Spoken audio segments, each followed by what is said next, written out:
జగనన్న ప్రభుత్వం వచ్చాక ప్రతి సంవత్సరం సుమారు 3,000 కోట్ల వరకు కూడా మరి ఈ ఆరోగ్యశ్రీకి మనం ఖర్చు చేసినటువంటి పరిస్థితి.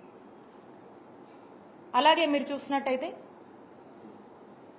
ఎంపానెల్డ్ హాస్పిటల్స్, నెట్వర్క్ హాస్పిటల్స్ రాష్ట్రంలో గత ప్రభుత్వంలో 1000 కన్నా తక్కువ ఉన్నటువంటి ఎంపానెల్డ్ హాస్పిటల్స్ని వాళ్ళని ఎంకరేజ్ చేసి వాళ్ళకు కావాల్సినటువంటి ఫ్లెక్సిబిలిటీ, వాళ్ళకు కావాల్సినటువంటి ఫీసిబిలిటీ, వాళ్ళకు అన్ని విధాలుగా కూడా ఒక ఫ్రెండ్లీ వాతావరణాన్ని ఏర్పాటు చేసి వాళ్ళని ఎంకరేజ్ చేసి 1000 కన్నా తక్కువ ఉన్నటువంటి ఎంపానెల్ హాస్పిటల్స్ని మరి 2,300 హాస్పిటల్స్ పైగా కూడా విస్తరించేటువంటి అవకాశాన్ని జగనన్న ప్రభుత్వం నెట్వర్క్ హాస్పిటల్స్కి ఇచ్చింది.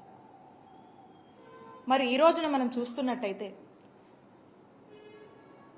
ఈ రాష్ట్ర ప్రజల్లో ఒక పెద్ద ఆందోళన నెలకొంది.